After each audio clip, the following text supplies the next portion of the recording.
மக்களுடன் மனதின் குரல் பொதிகை தமிழ் தொலைக்காட்சியில் 125வது மாதத்தை எட்டி சரித்திர சாதனை படைக்கும் பிரதமர் மோடியின் மன் கி பாத் நிகழ்ச்சி. நாட்டு மக்களுடன் உரையாடும் மோடிஜி நமோ ஆப் மற்றும் சாரல் ஆப் மூலம் பிரதமரோடு பேசி மகிழும் அரிய வாய்ப்பை பெற்றிடுவீர். வி ரமேஷ் வழக்கறிஞர், மாவட்ட பொதுச் செயலாளர், மத்திய சென்னை மேற்கு மாவட்ட பாஜக. சம்மர் ஹாலிடேஸ் வந்தாச்சு, நம்ம ஜிடி ஹாலிடேஸும் வந்தாச்சு. GT holidays, south India's number 1 travel brand. Vijay பிரிக்க போவது திமுகவுடைய எதிர்ப்பு ஓட்டுகள் தான். அதிமுகவுக்கு தான் விஜய் த்ரெட்டா இருப்பாரு. விஜயால வெற்றி பெற போவது திமுக கூட்டணி தான் அப்படிங்கிற ஒரு பார்வையை இந்த சர்வே காட்டுது. இந்த சர்வேல பல முரண்கள் இருக்கு. பிப்ரவரியில கொடுத்ததுக்கும் இப்ப கொடுத்ததுக்கும் 4% டிஎம்கே குறையுதுன்றான். ஆமா, ஆனால் என்ன கேட்டால் மிக மிக மோசமாக இந்த காலகட்டத்தில் டிஎம்கே உடைய அந்த கிராஃப் இறங்கியிருக்கு. அஜித்குமார்லேருந்து, கவின்லேருந்து, துப்புரவு பணியாளர்லேருந்து பல விஷயங்களில் பெரிய அளவில் எதிர்ப்பை சம்பாதிச்சுட்டு இருக்கிறாங்க. விஜயும் கிட்டத்தட்ட அது மாதிரி தான். நீங்கள் விக்கிரவாண்டி மாநாட்டில் விஜய்க்கு இருந்த ஐப்பம் இதுவும் இந்த மாநாட்டில் மிகப்பெரிய அளவில் அவர் எதிர்ப்பை சம்பாதிச்சுக்கிட்டார். மெயினாக கவின் ஆணவ கொலை இந்த மாதிரி விவகாரத்திலாம் விஜயுடைய ஸ்டாண்ட் என்ன அது பேசணும். எல்லா விஷயத்துலையும் ஒரு கோடு போட்ட மாதிரி தொட்டு போகிறது, பெண்களுக்கு பாதுகாப்பு. அப்போ அவருடைய அந்த மாநாட்டில் சிங்கத்துக்கும் பிரச்சனை ஆயிடுச்சு, இவருக்கும் பிரச்சனை ஆயிடுச்சு. சிங்கத்தை பற்றி பேசி இது வரைக்கும் விஜய்கிட்ட வராத வார்த்தை, நான் முதல்வர் ஆனால் இதை பண்ணுவேன், நான் முதல்வர் ஆனால் இதை விடமாட்டேன், நான் முதல்வர் ஆனால் இதெல்லாம் பண்ணுவேன் அப்படின்னு எங்கேயுமே நான் முதல்வர் ஆனால்ன்ற வார்த்தையே வந்ததில்லை. டாஸ்மார்க்கை தொட்டா போதுங்க விஜய், வேற எதுவுமே தொடவினாங்க. டாஸ்மார்க்கு தாய்மார்களை அழிக்குது, குடும்ப வன்முறை, சின்ன வயசு பசங்க எல்லாருமே பாதிக்கப்படுறாங்க. இதை தொட்டால இளைஞர்கள், தாய்மார்கள், குடும்ப வாக்குகள் உங்களுக்கு அப்படியே வரும். திமுகவுக்கு கோர் ஓட்டு எதுனா முஸ்லாமியர்கள், கிறிஸ்தவர்கள் 11% இருக்கான். அவர்கள் இது வரைக்கும் சீமானுக்கு போட மாட்டாங்க. சாத்தானின் பிள்ளைகள் ஏடிஎம்கே பிஜேபி கூட்டணிக்கு போடவே மாட்டாங்க. அப்போ அவங்க மொத்தமாக இவர்களே அறுவடை பண்ணி திமுக கூட்டணிக்கு தான் போய்கிட்டு இருந்துச்சு. இப்போ கிறிஸ்தவர்கள் சபைகளில் பல இதுகளில் விஜய்க்காக இந்த நம்ம வாக்களிக்கணுன்றத ஒரு பிரச்சாரமாக உள்ளே போய்கிட்டு இருக்கு. இஸ்லாமியர்களும் இப்போ மாற்றுனா விஜய் இருக்கிறாருன்னா விஜய்க்கும் உள்ளதுக்கு வாய்ப்பு இருக்கு. டிஎம்கே உடைய கோர் ஓட் பேங்க்ல விஜய் கை வைக்கிறாருன்னு சொல்ல வரீங்களா? ஆமா, திமுகவினர் நாம பேசும்போது சார் 35% திமுக கூட்டணி வாங்கினாங்களே நாங்கள் சிஎம் ஆயிடுவோம், ஏன்னா ஸ்பிரிட் ஆக போகிறது ஆன்டி டிஎம்கே ஓட்டு. அப்போ 35 தான் வாங்கணும்னு முடிவு கொண்டாங்களா? நம்மளதுல 10% போயிடுச்சு. கரெக்டா? இல்லை சார் விஜய் அவங்க சீரியஸாக தான் சார் பார்க்குறாங்க. நான் கூடுதலாக சொல்கிறேன், விஜய் கட்சி நிர்வாகிகளை வளர்ச்சி திமுக கொண்டு வர ஏற்பாடுகளும் செய்ய ஆரம்பிச்சிட்டாங்க. மணி ட்ராப் என்ன ட்ராப் இருக்குதோ போட்டு இழுக்கிறதுக்கான வேலைகள் ஆரம்பிச்சிட்டாங்க. இதில் அவர்கள் விழாமல் இருக்கிறது அவர்களுக்கு லாபம். குஷி ஆனந்த் அவர்கள் ஸ்டாலின் அவர்கள் எதிர்த்து போட்டி போட போகிறாரு, லயோலா மணி உதயநிதி எதிர்த்து போட்டி போட போகிறாரு. இப்படிங்கிற விஷயங்கள்லாம் சோஷியல் மீடியாவில் விஜய் தரப்பு ஸ்ப்ரெட் பண்ணிக்கிட்டே இருக்காங்களே, அதெல்லாம் அவங்களுக்கு பார்க்கும்போது அவங்களுக்கே சிரிப்பாக வரலையா? இவர் விக்கிரவாண்டியில் நிற்க போகிறாரு குஷி ஆனந்த். அவர் விஜய் நிற்க மாட்டார். விஜய் நிற்க மாட்டாரா? அப்புறம் எப்படி சார் சிஎம் ஆவார்? என்டிஏல இருக்கணுன்றது அன்புமணியுடைய விருப்பம். நீ கட்சியே அன்புமணி கையில் தான் இருக்குது. அப்படி பார்த்தா பாமகவும் என்டிஏ கூட்டணியில் தான் இருக்க போகுது. அதனால என்டிஏ வெரி ஸ்ட்ராங் போய்கிட்டு இருக்குது. இதோட சேர்த்து வேறு சில கட்சிகள் ஏதாவது தாவேகா கூட வந்தால் வரலாம். ஆதனையர்களுக்கு அன்பு வணக்கம். இன்று நம்மோடு மூத்த பத்திரிகையாளர் திருமிகு அப்துல் முத்தலீஃப் அவர்கள்.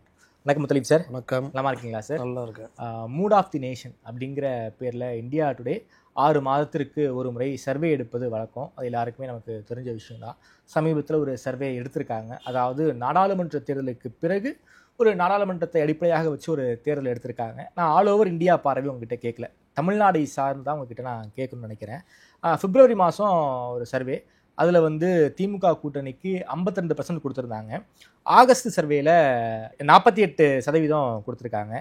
என்டிஏ கூட்டணி அப்போது பிப்ரவரி மாதம் பிரிஞ்சு இருந்தாங்க, 21 கொடுத்துருந்தாங்க. இப்போது அதிமுக பாஜக சேர்ந்துருக்காங்க, 37 கொடுத்துருக்காங்க. எனக்கு ரொம்ப ரொம்ப சர்ப்ரைஸு, ஒரு மிகப்பெரிய ஆச்சரியம் விஜய்க்கு பிப்ரவரியில் 7% சார். ஆனால் இந்த சர்வேல பொறுத்த வரைக்கும் 15%, 2 மடங்காக விஜய்க்கு மாறி இருக்கு. விஜய் பிரிக்க போவது திமுகவுடைய எதிர்ப்பு ஓட்டுகள் தான். அதிமுகவுக்கு தான் விஜய் த்ரெட்டாக இருப்பார். விஜயால வெற்றி பெற போவது திமுக கூட்டணி தான் அப்படிங்கிற ஒரு பார்வையை இந்த சர்வே காட்டுது. இந்த சர்வேயை நீங்கள் எப்படி பார்க்குறீங்க? இந்த சர்வேயை பற்றி உங்களுடைய டேக்அவே என்ன சார்? இந்த சர்வேல பல முரண்கள் இருக்குது. முதல் முரண் பார்லிமெண்ட் அடிப்படையில் சர்வே எடுக்கிறதுன்றது வந்து பெரிய அளவில் இவர்களுக்கு வந்து பலன் தராது. ரெண்டாவது முரண், பார்லிமெண்ட் அடிப்படையில் எடுத்ததில் 3 தொகுதிகள் இப்போ என்டிஏ கூட்டணி ஜெயிக்கும். ஆமாம், அதாவது என்டிஏ கூட்டணி ஒன்றும் இல்லை, 1% டிஎம்கே கூட்டணி கூடியிருக்கு. ஆமாம், ஆனாலும் 3 தொகுதிகள் ஜெயிக்கும் அப்படின்னு இந்த சர்வே எடுத்தவர்கள் 2024 அந்த வாக்கு சதவீதத்தை பார்த்தாங்கன்னா 13 தொகுதி என்டிஏ ஒன்றா இருந்தால் ஜெயிச்சிருக்கு. அதாவது ஏடிஎம்கே பிஜேபி சேர்ந்து இருந்தால் 13 தொகுதி அப்படியே சேர்த்தா ஜெயிச்சிருப்பாங்க. 13 தொகுதி ஜெயிச்சிருக்காங்க. அப்படி சேர்ந்து முதல்ல இருந்தே ஒரு தேர்தல் இருந்தால் 15 தொகுதி மேலே அடிச்சிருப்பாங்க. இதுதான் யதார்த்தம். ம், அதே மாதிரி பிப்ரவரியில் கொடுத்ததுக்கும் இப்போ கொடுத்ததுக்கும் 4% டிஎம்கே குறையுதுன்றாங்க. ஆமாம், ஆனால் என்ன கேட்டால் மிக மிக மோசமாக இந்த காலகட்டத்தில் டிஎம்கே உடைய அந்த கிராஃப் வந்து இறங்கியிருக்கு. நீங்கள் அஜித்குமார்லேருந்து கவின்லேருந்து துப்புரவு பணியாளர்லேருந்து பல விஷயங்களில் பெரிய அளவில் எதிர்ப்பை சம்பாதிச்சுட்டு இருக்கிறாங்க. அப்போ நான் எப்படி பார்த்தா அவங்க கிராஃபு இப்படி போய்கிட்டு இருக்குது. ம், கூட்டணி கட்சிகள் விமர்சனம் பண்ணுறதையும் சேர்த்து பார்த்தா வேறு லெவல் போய்கிட்டு இருக்குது. அது ஒரு பார்ட்டு. ரெண்டாவது விஜயும் கிட்டத்தட்ட அது மாதிரி தான். நீங்கள் விக்கிரவாண்டி மாநாட்டில் விஜய்க்கு இருந்த ஐப்பம் இதுவும் இந்த மாநாட்டில் மிகப்பெரிய அளவில் ஒரு எதிர்ப்பை சம்பாரிச்சுக்கிட்டாரு. 4 லட்சம் பேர் சார், 4 லட்சம் பேர் கூட்டியிருக்காங்க. அது ஜாஸ்தி. அது கிட்டத்தட்ட 7 லட்சம் மேலே விக்ரவாண்டியா? விக்கிரவாண்டி. இது வந்து உள்ளக்க எல்லாம் சேர்த்து 2,40,000 உளவுத்துறை ரிப்போர்ட்டு. ஆனால் நம்ம பொதுவாக பார்த்தா ஒரு 4 லட்சம் வச்சுக்கலாம், ம், அவ்வளோதான். இந்த 4 லட்சமும் நீங்கள் பெரிதாக அரசியல் மயப்படுத்தப்பட்ட கூட்டம் இல்லை. அப்படி வருது, ரேம்ப் பார்க்குது, அப்படி கலையுது. அப்போ இந்த கூட்டத்தை தக்க வைக்கிறதுக்கான ஏற்பாடுகள் என்ன நீங்கள் பண்ணியிருக்கீங்க அப்படின்னு பார்த்தா எதுவுமே இல்லை. சரி, ஒரு மாநாட்டை கூட திட்டமிட்டு நடத்துகிற ஏற்பாடு அவர்கள்ட்ட இல்லை. ம், அதற்கு எல்லாத்துக்கும் மேலே மொத்தமே ஒரு 5-6 நிர்வாகிகள் தான் இது. அந்த 5-6 நிர்வாகிகளாலையும் ஒரு 5 நிமிஷத்துக்கு மேலே பேச முடியல, பொலிட்டிக்கலாக எதுவுமே பேச முடியல.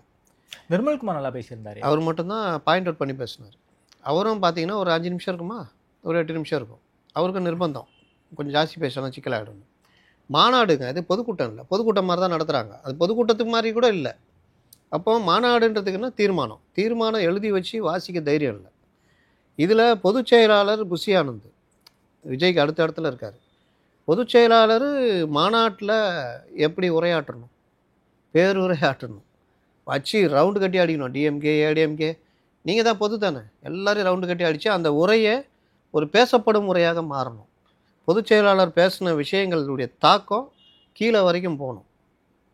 தளபதி தளபதி தளபதி, அவ்வளோதான். இதுதான் பிரச்சனை.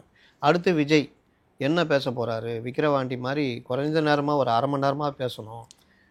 இந்தந்த கேள்விகள் இருக்குது, மெயினாக கவின் ஆணவ கொலை இந்த மாதிரி விவகாரத்திலாம் விஜயுடைய ஸ்டாண்ட் என்ன அது பேசணும், பாயிண்ட் அவுட் பண்ணி பேசணும். இப்போ எடப்பாடி பேசுகிற மாதிரி பேசணும். இந்த மாதிரிலாம் பல விஷயங்கள் எதிர்பார்ப்பில் இருந்தது. வழக்கமான விக்கிரவாண்டி ஸ்டைலு, ஒரு ஆடியோ லான்ச் ஸ்டைலில் ஒரு பஞ்ச டயலாக் அரசியல் மாநாடு, எல்லா விஷயத்துலையும் ஒரு கோடு போட்ட மாதிரி தொட்டு போகிறது. சரி, பெண்களுக்கு பாதுகாப்பு. அப்போ அவருடைய அந்த மாநாட்டில் சிங்கத்துக்கும் பிரச்சனை ஆகிடுச்சு, இவருக்கும் பிரச்சனை ஆகிடுச்சு சிங்கத்தை பற்றி பேசி. அப்போ இது எல்லாத்தையும் பார்த்தீங்கன்னா அவருடைய கிராஃபும் வந்து உங்களுக்கு பெரிய அளவில் ரீச் ஆகிருக்குது, பெரிய அளவில் போகுது அப்படின்றது இல்லை. இப்போ செப்டம்பர் 17 சுற்றுப்பயணம் போறாரு, ஈரோட்ல இருந்து ஆரம்பிக்க போறாருன்னு ஒரு தகவல் வருது. உண்மைதான், உண்மைதானா? கன்ஃபார்ம் தானா? உண்மைதான். ஓகே, அப்படி ஸ்டார்ட் பண்ணும்பொழுது இவர் எந்த அளவுக்கு பேசுகிறாரோ, எந்த அளவுக்கு பண்ணுறாரோ, ஓகே, அது வந்து அவருக்கான வாக்குகளை, அரசியல்படுத்தப்பட்ட வாக்குகளை தன்னுடைய ரசிகர்களை மீறி வெளியிலேருந்து வாங்கி கொடுக்கும். இப்போ இந்தியா விஜய் சுற்றுப்பயணம் போறது விஜய்க்கு ஒரு பிளஸ் பாயிண்ட். விஜய்க்கு ஓட்டு கூடுவதற்கு வாய்ப்பு இருக்குது. அதை பயன்படுத்திக்கணும். நீங்கள் பண்ணலன்னா மாநாடு மாதிரி சொதப்புனீங்கன்னா ஒன்றும் சொல்கிறதுக்கு இல்லை. ரெண்டாவது, எடப்பாடி இவர்கள்லாம் போடுறாரு, எப்படி போகிறாருன்னா அந்த மாவட்டம் போனால் அந்த மாவட்ட பிரச்சனை, ப்ளஸ் அங்கே என்னென்ன செய்யலை, என்னென்ன நான் வந்தால் செய்வேன். இது வரைக்கும் விஜய்கிட்ட வராத வார்த்தை, நான் முதல்வர் ஆனால் இதை பண்ணுவேன், நான் முதல்வர் ஆனால் இதை விடமாட்டேன், நான் முதல்வர் ஆனால் இதெல்லாம் பண்ணுவேன் அப்படின்னு எங்கேயுமே நான் முதல்வர் ஆனால்ன்ற வார்த்தையே வந்ததில்லை. அட்லீஸ்ட் தாவேக ஆட்சி அமைந்தால் இதெல்லாம் செய்வோம், மதுக்கடைகளை மூடுவோம், 500 மூடுவோம், இந்தந்த மாதிரி அந்த இதுவே இருக்காது எங்கள் ஆட்சி வந்தால், வார்த்தை வரல. ஏன்னா நம்பிக்கை இல்லை, ஒன்று. ரெண்டாவது, விஜய் இப்படி பேசுகிறாருன்னு வச்சுக்கோங்க. இப்போது ஓட்டர்ஸ் மேட்ரு வர்றேன், இப்படிலாம் பேசி விஜய் பண்ணார்னா அவர் யாருடைய வாக்குகளை பிரிப்பார்? பொதுவாக இவர்களுடைய கணிப்பெலாம் என்னென்னா, சில மூத்த பத்திரிகையாளர்கள் என்ன பண்ணுறாங்கன்னா, பொதுவாக திமுகவுடைய ஆன்டி டிஎம்கே ஓட்ஸ்லாம் விஜய்க்கு போகும், அது வந்து விஜய்னால் டிஎம்கேக்கு சாதகமாகும்னு ஒரு மேலோட்டமான கணிப்பு கணிக்கிறாங்க. ஆன்டி-டிஎம்கே ஓட்டு இங்க 3 பிரியுது. ஏடிஎம்கே பிஜேபி கூட்டணிக்கு போகும், சீமானுக்கு போகும், விஜய்க்கு போகும். சீமானை யாருமே கருத்துல எடுத்துக்க யாருக்கு மாட்டேங்கிறாங்களே. போகுன்றது ஒரு மெயினான ஒரு விஷயம். அப்போ யாராருக்கு எவ்வளோ பர்சன்டேஜ் போகுன்றதான் விஷயம். ஆன்டி-டிஎம்கே ஓட்டு ஒரு பக்கம் போது வச்சுக்கோங்க, அதை வச்சுக்கோங்க. டிஎம்கே வந்து ஒரு 42%, 45% போன இது பார்லிமெண்ட் இதை வச்சுக்கோங்க. இதே மாதிரி 52% இருந்த டிஎம்கே 45 தான் வந்தாங்க பார்லிமெண்ட் இதில், சட்டசபையிலேயே. அதுக்கு பிறகு குறைஞ்சது. இப்போ இந்த பர்சன்டேஜ் நீங்கள் பார்த்தீங்கன்னா 2019 1,10,000, நான் ஒரே ஒரு தொகுதி சொல்கிறேன், ஆர்கே நகர். 2021 93,000, 2024 84,000 டிக்ரீஸ் ஆகுது. அப்போ இந்த மாதிரி ஒரு விஷயம் இருக்குது. இதில் விஜய் வேற வராரு. திமுகவுக்கு கோர் பேங்க்கு, கோர் ஓட்டு எதுனா முக்கியமாக சொல்கிறது சிறுபான்மை மக்கள், முஸ்லாமியர்கள், கிறிஸ்தவர்கள் 11% இருக்கான். அவர்கள் இது வரைக்கும் சீமானுக்கு போட மாட்டாங்க. ஏன்னா சாத்தான்ட்டாரு, சாத்தானின் பிள்ளைகள்ட்டாரு. ஏடிஎம்கே பிஜேபி கூட்டணிக்கு போடவே மாட்டாங்க. அப்போ அவங்க மொத்தமாக இவர்களே அறுவடை பண்ணி திமுக கூட்டணிக்கு தான் போய்கிட்டு இருந்துச்சு. இப்போ இவர் வந்துட்டார். இப்போ கிறிஸ்தவர்கள் சபைகளில் பல இதுங்களில் விஜய்க்காக இந்த நம்ம வாக்களிக்கணுன்றத ஒரு பிரச்சாரமாக உள்ளே போய்கிட்டு இருக்கு. ஓகே, கிறிஸ்தவ சபைகள். ஆமாம், இது ஒரு பார்ட்டு. இஸ்லாமியர்களும் மாற்று இல்லாதனால போட்டிருந்தாங்க. இப்போ மாற்றுனா விஜய் இருக்கிறாருன்னா விஜய்க்கும் விடுறதுக்கு வாய்ப்பு இருக்குது. ஜமாத்தெல்லாம் விட மாட்டாங்களே சார் இந்த திமுக, இதுக்கெல்லாம் ஆட்கள் வச்சுருக்காங்களே. நீங்கள் மனசுக்குள்ளே தானே போய் மாற்றணும். நீங்கள் ஆள் வச்சு என்ன வேணால் பண்ணுங்கள். அவன் போன அவனுக்கும் கரண்ட் பில் இருக்குல்ல, சிறுபான்மை முஸ்லீம்ன்றதுனால கரண்ட் பில்னா குறைவா போகுது, அவனுக்கும் பிரச்சனை இருக்குல்ல. அப்போ மாற்று வந்து இவனால யோசிக்கல, இது இந்த ஆட்சி வீழணும்னு யோசிச்சாலே அவங்களுக்கு போகிறது விஜய்க்கு போட்டு போகலான்னு நினைப்பாங்க. ஓகே, இது ஒன்று. இளைஞர்கள் அதிகமாக இருந்த கட்சிகள்னு பார்த்தீங்கன்னா ஒன்று சீமானுக்கு போச்சு, அண்ணாமலைக்கு போச்சு, டிஎம்கேக்கு போச்சு. டிஎம்கேலையும் குறிப்பாக பட்டியலின இளைஞர்கள் விசிகேக்கெலாம் இருந்தாங்க. இப்போ அதில் பெரும்பாலானோர் நீங்கள் விக்கிரவாண்டிலேருந்து பல இது பார்த்தீங்கன்னா விசிகேவுடைய அடித்தளத்தை அசைக்கிற மாதிரி அந்த ஓட்டை வந்து விஜய்கிட்ட கிட்ட இதை பற்றி கேள்வி கேட்கும் போது இதை பற்றிலாம் நீங்கள் பேசாதீங்க, என் பின்னாடி இருக்கிறவங்க எல்லாருமே கொள்கை பயப்பட்டு என் கூட இருக்காங்க, அவங்க வந்து நாயக பிம்பத்துக்காகலாம் வந்து அடிப்படைஞ்சிட மாட்டாங்கன்னு திரும்ப ரொம்ப உறுதியாக இருக்காங்க. அப்பா அம்மா இருக்காங்க, பிள்ளைங்க வந்து. நான் இந்த விக்கிரவாண்டி மாநாடு நடக்கும்போதே போன ஒரு செய்தியாளர்கிட்ட கேட்டேன், சார் நாங்கள் மாநாட்டுக்குள்ளே போகல சார், அதை சுற்றி உள்ள கிராமங்கள்லாம் ட்ராவல் பண்ணோம், அதுலேயே 2 பிரிவாக இருக்குது சார். அங்கெல்லாம் வன்னியர்கள் வசிக்கிற ஒரு பிரிவு, விசிகா அந்த பட்டியலின மக்கள் வசிக்கணும்னா தனித்தனியாக இருக்குது. விக்கிரவாண்டியை சொல்கிறீங்க? விக்கிரவாண்டி அதை சுற்றி உள்ள கிராமம். ஆனால் அங்கே பார்த்தீங்கன்னா வன்னியர்கள் இருக்கிற பகுதியில் சாதாரணமாக இருக்கிறாங்க, தாவேக்கா கொடி அந்த அளவுக்கு இல்லை. ஆனால் இவர்கள் பட்டியலின மக்கள் இருக்கிறதுல விசிகா கொடிகள் எல்லாம் எடுத்துகிட்டு கூட தாவேக்கா கொடி தான் அதிகமாக இருந்தது பார்த்தேன். ஏன்னா அப்பா எல்லாம் அதில் இருக்காங்க, பிள்ளைங்க பெரும்பாலும் விஜய் நாடி இருக்கிறாங்க. ஓகே, அப்போ அந்த மாதிரி விஷயங்களும் ப்ளஸ் திமுகவில் இளைஞர்கள் உதயநிதி ஸ்டாலின் அதுன்னு அந்த டைமில் வாக்களித்தவர்கள் இந்த தடவை விஜய்க்கு போக வாய்ப்பு கன்வெர்ட். அதாவது டிஎம்கே உடைய கோர் ஓட் பேங்க்ல விஜய் கை வைக்கிறாருன்னு சொல்ல வரீங்களா? ஆமாம். இதில் நீங்கள் சிறுபான்மை மக்கள், பெண்கள் இப்போ இவர் வந்து இதை பேசுகிறாரு வச்சுக்கோங்க, டாஸ்மார்க் இதெல்லாம் தொட்டு பேசுகிறாரு வச்சுக்கோங்க, உங்களுக்கு பெண்கள் வாக்கில் பெரும்பகுதி விஜய்க்கு தொடர்றதுக்கு வாய்ப்பு இருக்குது. ஓகே, அப்போ இந்த மாதிரிலாம் கணக்கு போட்டிங்கன்னா ஒரு 8-9% பிரிச்சாரு வச்சுக்கோங்க கோர் ஓட்டு. ஓகே சார், 35% திமுக கூட்டணி வாங்கினாங்களே நாங்கள் வந்து சிஎம் ஆயிடுவோம், ஏன்னா ஸ்பிளிட் ஆக போகிறது ஆன்டி-டிஎம்கே ஓட்டு. அப்போ 35 தான் வாங்கும்னு முடிவு வந்துட்டாங்களா? இல்லை சார், அந்த எக்ஸ்ட்ரீமுக்கு போகிறாங்க சார். நீங்கள் இந்த அளவுக்கு திமுக நம்ம பேசும்போது நாங்கள் 35% ஓட்டே வாங்கினாலும் நாங்கள் ஜெயிச்சிருவோம், அப்போ அந்த முடிவுக்கு வந்துட்டாங்க. நம்மளதுல 10% போயிடுச்சு. கரெக்டா? இல்ல சார் விஜய் அவங்க சீரியஸா தான் சார் பாக்குறாங்க. வெளியே வந்து அவங்க வந்து கண்டுக்கல அப்படி இப்படின்றது. ஆனா உள்ளுக்குள்ள விஜயை பார்த்தா உங்களுக்கு ஒரு த்ரெட் இருக்கு, பயம் இருக்கு, பேசும்போதே அவங்க ஒத்துக்கிறாங்க. நான் கூடுதலா சொல்றேன், விஜய் கட்சி நிர்வாகிகளை வளர்ச்சி திமுக கொண்டு வர ஏற்பாடுகள்லாம் செய்ய ஆரம்பிச்சிட்டாங்க. ஓ, யார் கிடைக்குதோ A++, சரி, B இவ்வளோ கேட்டகரிலாம் பிரிச்சு சாம பேதம் தான தண்டம் மணி ட்ராப் என்ன ட்ராப் இருக்குதோ போட்டு இழுக்கிறதுக்கான வேலைகள் ஆரம்பிச்சிட்டாங்க. அது அவர்களுடைய பணி, நம்ம ஒன்றும் சொல்கிறதுக்கு இல்லை. இதில் அவர்கள் விழாமல் இருக்கிறது அவர்களுக்கு லாபம். அப்போ இந்த மாதிரி விஷயங்கள்லாம் அவர்களும் சீரியஸாக இறங்கி பண்ண ஆரம்பிச்சிட்டாங்க. அவர்களுக்கு நன்றாக தெரிகிறது, அவர்கள் எடுத்த சர்வேல தெரியுது, பெரிய ஸ்பாய்லர் நமக்கு தான் விஜய்னு. ஓகே, இன்னொரு பக்கம் இவங்க 35%றாங்கல்ல, அவங்க 39% வந்தாலும் அடிச்சிருவாங்க. இங்கே நிர்ணயம் பண்ணுறதா 4%, 3%. நீங்கள் இது லாஸ்ட்டில் ஃபஸ்ட்டு அவங்க அடிச்சிடுவாங்க. நீங்கள் இதில் பார்த்தீங்களா 2016 அப்போ ஒரு மக்கள் நல கூட்டணி ஸ்பாய்லராக இருந்தது. ஆமாம், அதே ஸ்பாய்லராக நீ விஜய் இருக்க போகிறாரு. 1.5% வந்து திமுக ஆட்சி பறி போச்சு. அந்த இது நடக்கும் இல்லையா? ஒரு தொங்கு சட்டசபை 2006 மாதிரி வரதுக்கு வாய்ப்பு இருக்குது. ஆனால் எனக்கு அமைச்சரவை இடம் கொடுக்கலையே சார் கலைஞர் 2006-11. அது வேற பல காரணங்கள் இருக்குங்க. 1 கலைஞர், 2 கலைஞர், 3 கலைஞர், 4வது கூட்டணி ஆட்சி மத்தியில் கலைஞரை நம்பிலாம் இருந்தது. அதனால் இந்த மாதிரி பல விஷயங்கள் இருக்குது. அது கலைஞர். இவர்கள் வெற்றியே ருசித்து வந்திருக்கிறார்கள்.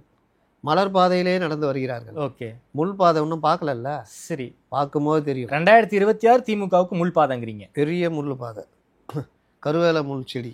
சார், நாமளும் சர்வேக்கு போகிற நபர்கள்கிட்ட பேசுகிறோம். அவங்க அஃபீஷியலாக நம்மக்கிட்ட பேசலை, அன்அஃபீஷியலாக சில தகவல்களை நம்மக்கிட்ட பகிர்ந்துக்கிட்டாங்க. அதாவது மிகப்பெரிய அளவில் இந்த வட மாவட்டங்களில் விஜய்க்கு வந்து ஓட் பேங்க் இருக்குது. சில தொகுதிகளில் 15 ஆரம்பித்து சில இடங்களில் 22 வரைக்கும் போகுது. டெல்டாவில் விஜய்க்கு பெருசாக ப்ரெசன்ஸ் இல்லை, சவுத்தில் கொஞ்சம் ப்ரெசன்ஸ் இருக்குது, வெஸ்ட்டில் கொஞ்சம் ப்ரெசன்ஸ் இருக்குங்கிறாங்க. ஆனால் நார்த்து வந்து ரொம்ப அதிகமாக இருக்குது. சினிமாக்காரர்களை அதிகம் இது பண்ணுறது, பட்டியலின மக்கள் அதிகமாக இருக்கிற இந்த பகுதிகளில் விஜய்க்கு செல்வாக்கு இருக்குது. அதனால தான் சொன்னேன், விசிகேவுடைய கூடாரம் விஜய்னால காலி ஆகுது. அப்போ வட மாவட்டங்களில் விஜய்க்கானது இருக்குது. அதே வட மாவட்டங்களில் பாமக இருக்காங்க. என்டிஏ பாமக இந்த அலைன்ஸ் எப்போவுமே ஸ்ட்ராங்கு. ஓகே, அங்கே அடித்ததெல்லாம் நான் சொன்னல 13 தொகுதி எல்லாமே 1 லட்சம் வாக்கு வித்தியாசம் இந்த மாதிரி தான் சேர்ந்தா. அதனால் விஜய் என்ன தான் ஸ்பாய்லராக இருந்தாலும் அது திமுகவுக்கு ஸ்பாயிலு. நீங்கள் அந்த இடங்கள் ஃபுல்லாகவே விஜய் வந்து 15,000 20,000 வாக்குகள் வாங்குறாரு, இல்லை 2 லட்சம் பதிவானா 40,000 வாங்குறாருன்னா, நீங்கள் டிஎம்கே 70,000னா அவங்க 90,000 அடிச்சுட்டு போயிடுவாங்க. என்டிஏ கூட்டணியும் ஜெயிச்சுடுவாங்க. ஓகே, அப்போ அந்த மாதிரி இடங்கள்ல இவர் பிரிக்கிற வாக்குகள் ஏற்கனவே என்டிகே ப்ளஸ் இவர்கள் பிரிக்கிற வாக்குகள் திமுகவுக்கு அடியாக உள்ளணும். ஏன் சார் இதில் வந்து இந்த சி ஓட்டர் வந்து இந்த கருத்து கணிப்பில் சீமானையும் ஒரு ஃபேக்டராக அவங்க சேர்த்துக்கல? ஏங்க இது எல்லாமே அது ஒரு வகையான செட்டப்புங்க. நீங்கள் 2020 ஸ்டாலினுக்கு எவ்வளோ பில்டப் பண்ணாங்க ஞாபகம் இருக்கா? பேட்டி எடுத்தாங்க எல்லாம். இவரையும் பேட்டி எடுக்க போகிறாங்க 7ஆம் தேதி 8ஆம் தேதியாக வருது. யார்? விஜய் பேட்டி? விஜயும் ஒரு செட்டப் பேட்டி. சரி, அதாவது கேள்வியும் கொஸ்டின் பேப்பர் அவுட் பண்ணிடுறது. சரி, அதுக்கு பதில் படித்து வச்சுட்டு பேசுகிற மாதிரி. நேஷனல் மீடியாவா இல்லை தமிழ்நாடு மீடியாவா? இவங்க தான் இந்தியா டுடே தான் எடுக்க போகிறாங்க. சரி, அதனால் இந்த மாதிரி ஆட்கள் வந்து இந்த செட்டப்லாம் தேர்தல் நேரத்தில் பண்ணுவாங்க. பெய்டு இதெல்லாம் நடக்கும். ஏங்க பங்களாதேஷில் பெய்டு பண்ணுற ஆள் இங்கே பண்ண முடியாதா? என்ன சார் பங்களாதேஷில் பெய்டா? நம்ம அதான் வந்துகிட்டு இருக்குது தகவல். 1 கோடி லைக்கு சரி வந்துச்சு இல்லை? அந்த லைக்கு ஃபுல்லாக எங்கேருந்து போட்டிருக்காங்க? இன்ஃப்ளூயன்சர்கள் ஃபுல்லாக பங்களாதேஷ்லேருந்து போட்டிருக்காங்க. லைக்கு போடுவாங்க, ஓட்டு போடுவாங்களா? அது உங்களுக்கு தெரியணும். ஏற்பாடு பண்ணுறவங்களுக்கு மக்கள் மனங்களை கொள்ளையடினா பங்களாதேஷிகள் மக்கள் மனங்களை கொள்ளையடிச்சா என்ன? இது தமிழ்நாட்டு மக்களுக்கு என்னங்க பிரச்சனை? அதை பேசலாம்ல. அதை விட்டு சினிமா வசனங்கள் அங்கிள் வாட் அங்கிள்னா ஓகே அங்கிள்ட்டு போயிடுவாங்க. நீங்கள் பாயிண்ட் அவுட் பண்ணி அந்தந்த மாவட்ட பிரச்சனை அது இது மதுரையில் எவ்வளோ பிரச்சனை இருக்குது. கனிம வள கொலை பற்றி பேச முடியாதா? ஆணவ கொலை பற்றி பேச முடியாதா? தூய்மை பணியாளர்கள் பற்றி பேச முடியாதா? விலைவாசி உயர்வை பற்றி பேச முடியாதா? மின்சார கட்டண உயர்வு. சரி, இதெல்லாம் சொன்ன கோவம் வராங்க ஜனங்களுக்கு. டாஸ்மார்க்கை தொட்டா போதுங்க விஜய், வேறு எதுவுமே தொடவினாங்க. டாஸ்மார்க்கு தாய்மார்களை அழிக்குது, குடும்ப வன்முறை, சின்ன வயசு பசங்க எல்லாருமே பாதிக்கப்படுறாங்க. இதை தொட்டால இளைஞர்கள் தாய்மார்கள் குடும்ப வாக்குகள் உங்களுக்கு அப்படியே வரும். ஓகே, நம்மளே பாயிண்ட் எடுத்து கொடுக்குறோம். ஆனால் இவர்கள் எப்படி தெரியுமா ஆணவம்? நாங்கள் யார்? சவுத் ஆப்பிரிக்கா தான் அடுத்த தடவை. சவுத் ஆப்பிரிக்காவிலேருந்து இன்ஃப்ளூயன்ஸரை போட்டு பண்ணுவாங்க. இப்படியே தான் அழியிறது. எதுக்கும் நாலேஜே கிடையாது. 67 சிஎம் நான் தாங்கிற மைண்ட் செட்டில் விஜய் இருக்காரா? அவர் அப்படியே நம்புறாரு தன்னை. என்னைக்கு டேட்டு மத்தியானமாக காலையா கவர்னர் என்ன சொல்ல போகிறாரு? சந்திரசேகர் ஜோசப் விஜய்ன்னு சொல்லலாமா, வெறும் ஜோசப் விஜய் சொல்லலாமா, யாருக்கு என்ன இலாகா, புஷியை துணை முதல்வர் ஆகலாமா, இல்லை நிதி அமைச்சராக மட்டும் வச்சுக்கலாமா? நிதி அமைச்சரா? அந்த மாதிரிலாம் யோசிச்சுட்டு இருக்கிறாங்க. நம்ம என்ன சொல்கிறது? புஷி ஆனந்தவர்கள் வந்து ஸ்டாலினோட எதிர்த்து போட்டி போட போகிறாரு, லயோலா மணி உதயநிதி எதிர்த்து போட்டி போட போகிறாரு. இப்படிங்கிற விஷயங்கள்லாம் வந்து சோஷியல் மீடியாவில் வந்து விஜய் தரப்பு வந்து ஸ்ப்ரெட் பண்ணிக்கிட்டே இருக்காங்களே, அதெல்லாம் அவங்களுக்கு பார்க்கும்போது அவங்களுக்கே சிரிப்பாக வரலையா? அவங்களுக்கு பல விஷயங்கள் சிரிப்பாக வரும், அதெல்லாம் கண்டுக்க மாட்டாங்க. இவர் வந்து விக்கிரவாண்டியில் நிற்க போகிறாரு. புஷி ஆனந்த் என்ன சார் சொல்கிறீங்க? அங்கே தான் ஒர்க் பண்ணிட்டு இருக்காங்க. ஓகே, அவர் விஜய் நிற்க மாட்டார். விஜய் நிற்க மாட்டாரா? அப்புறம் எப்படி சார் சிஎம் ஆவார்? அஜய் சாப்பர் யாரையாவது லயோலா மணியை ராஜினாமா பண்ண சொல்லிட்டு சேப்பாக்கம் தொகுதியில் நின்று சிஎம் ஆகிடுவார். நீங்கள் தானே சொல்கிறீங்க லயோலா மணி சேப்பாக்கத்தில் தான் நின்று ஜெயிச்சார்னா விஜய் சிஎம் ஆகிட போகிறாரு. சேப்பாக்கம் எப்படி தெரியுமா? எங்களுடைய தொகுதி. நான் சின்ன பையன்லேருந்து பார்க்குறேன். சேப்பாக்கம் எழும்பூர் ஆனானப்பட்ட பெரிய புயல் அடிச்சு 1977 ரகுமான் கான் ஜெயிச்சாருங்க. திமுகலையா? ஆமாம். இங்கே வந்து மணிமுடின்னு ஒருத்தர் ஜெயிச்சார். ஒரு சாதாரண அந்த நரியங்காடுன்னு ஒரு ஏரியா, அங்கே இருந்தவர் ஜெயிச்சார். திமுக கோட்டையில் சார் அது கோட்டை ரெண்டுமே, எழும்பூர் சேப்பாக்கம் ரெண்டுமே கோட்டை. அப்போ திருவள்ளிக்கணி தனி தொகுதி. அங்கே நாஞ்சில் மனோகரன் நின்னார். அது ஏடிஎம்கே ஜெயிப்பாங்க, அப்படியே கொஞ்சம் மாறி மாறி வரும். சேப்பாக்கம் வந்து கோட்டை. ஒவ்வொரு தடையும் ரகுமான் கான் தான் ஜெயிச்சு. ஓகே. இவர் யாரையும் நிற்க வச்சு பார்த்தாரு. எர்னஸ்ட் பால்னு ஒருத்தர் நின்னார். ராஜா முகமது அமைச்சராக இருந்தார். ஓகே. அவர்லாம் நின்னார். இத்தனை ராஜா முகமது பாய் தான், ஒன்றும் ஜெயிக்க முடியும். அந்த 1000 விளக்கு உசேன்னா சார்? 1000 விளக்கு உசேனும் டிஎம்கே. அவர் எங்கே நிற்கலையே. அவர் வந்து திமுக மிக முக்கியமான முகம்ல சார் அந்த 1000 விளக்கு பொறுத்த வரைக்கும். அவரெல்லாம் வந்து இவர் வாழவே விடலையே. அவங்க தாடி எடுத்துறியா யாரு? கலைஞர் 99 பிஜேபி காரணம் தலைவரை, எங்கள் மத அடையாளம் தலைவரை, இந்த குறுந்தாடி வச்சிருப்பாரு. ஓகே. லாஸ்ட் வரைக்கும் அவரெல்லாம் பெருசாக ஒரே தடவை நின்று அதையும் தோற்று போயிட்டார். நீங்கள் ரகுமான் கான் 3 தடவை 4 தடவை ஜெயிச்சார். அப்புறம் கலைஞர் நின்னார். ஸ்டாலின் நின்னாருன்னு நினைக்கிறேன். எங்கே 1000 விளக்கில் தான் 1000 விளக்கு 84 நின்று தோற்று போயிட்டார். 89 ஜெயிச்சார். அதுக்கப்புறம் இடம் மாறினார். அது ஒரு கதை. அதனால் இது வந்து என்னன்னா, இந்த சேப்பாக்கம் இந்த தொகுதியெலாம் நீங்கள் நின்று ஜெயிக்கவே முடியாது. கொளத்தூர் கூட சிக்கலாக இருக்குது. விஜய் ஆட்கள் ஓட்டு பிரிக்கிறாங்க. கொளத்தூரில்? ஆமாம். சென்னையில் 12 தொகுதி சிக்கல். யாருக்கு சிக்கல்? டிஎம்கேக்கு. எப்படி சார் சொல்கிறீங்க? இவங்க தான் ஸ்பாய்லர். ஆளுக்கு 10,000 20,000 ஓட்டு பிரிக்கிறார். துறைமுகத்தில் ராஜேஷ்னு ஒருத்தர். ஓகே. அவர் நின்னா ஒரு 20,000 25,000 வாக்குகள் வாங்குவாராம். அந்த அளவுக்கு இன்ஃப்ளூயன்ஸ் பண்றாங்க. ஓகே. நம்ம டி நகர்லயே வெறும் 100 ஓட்டுல சார் 200 சில்லற ஓட்டு வித்தியாசம் ஏடிஎம்கேவுக்கும் பாஜக கூட்டணிக்கும் திமுகவுக்கும். இந்த தடவை பாஜக இங்கே அதிகமாக வாங்குச்சு டி நகர். ஆமா, டி நகர்ல அதிகமா டெபாசிட் காலி சார். ஏடிஎம்கே மூணாவதா போயிடுச்சு டெபாசிட். ஆனாலும் 2 பேரும் சேர்ந்தா காலி. அப்படி ஒரு லிஸ்ட் நான் இப்போ எடுத்துக்கிட்டு இருக்கிறேன். ஓகே. பார்லிமெண்ட்டில் ஒரு தொகுதிக்கு 6 எம்எல்ஏ சீட்டு. ஆமாம். தமிழ்நாடு ஃபுல்லாக பார்லிமெண்ட் தொகுதிகளில் எவ்வளோ சீட்டு ஜாஸ்தியானு எடுத்துக்கிட்டு இருக்கிறேன். அது ஒரு நாள் உட்காந்து பேசுவோம். நான் எம்பி மட்டும் எடுத்ததில் 13 தொகுதி. இதில் 10,000 5,000 இருக்குல்ல எம்பி தொகுதி. ஆமாம். அந்த மாதிரி ஒரு 5-6 தொகுதி இருக்குது. அது பார்த்தீங்கன்னா அது வேற லெவல். விஜய் ஸ்பாய்லர் தான் சொல்ல வரீங்க? விஜய் ஸ்பாய்லர். அது எந்த அளவு ஸ்பாய்லர்னா, இப்போ துறைமுகம்லாம் சேகர் பாபு யோசிச்சுட்டு இருக்காராம், நம்ம ஆர்கே நகருக்கு போகலாமான்னு. அந்த அளவுக்கு ஸ்பாய்லர். இப்போ துறைமுகத்தில் யார் நிற்பாங்க? யாராவது நிற்பாங்க, நின்று தோற்று போவாங்க. அங்கே பிஜேபி கொடுப்பாங்க, வினோஜ் கொடுப்பாங்க. ஓகே. வினோஜ் நின்னா வினோஜ் ஜெயிக்கிறதுக்கு வாய்ப்பு இருக்குது என்டிஏ அலையன்ஸில். செல்வ பிறந்தகை எழும்பூருக்கு வர போறாரு அப்படிங்கிற மாதிரி தகவல்லாம். அவர் அதை விட்டு அங்கேருந்து வரமாட்டார். எழும்பூர் திமுக கோட்டைங்க. அது எப்படி செல்வ பிறந்தகை கொடுப்பாங்க? முதல்ல காங்கிரஸுக்கு 20 தொகுதி 24 தொகுதி கொடுக்குறாங்களா பாருங்க. அதில் 20 தொகுதின்னு சொல்லியிருக்காங்க. இந்த இன்னொன்று சொல்கிறேன், இவ்வளோ மைனஸுக்கு நடுவில் இந்த சி ஓட்டர் அதை வேணா வச்சு உருட்டிங்க. திமுகக்குள்ளே இருக்கிற முரண்கள் இருக்குல்ல, ஆமாம், அது வேற லெவலு.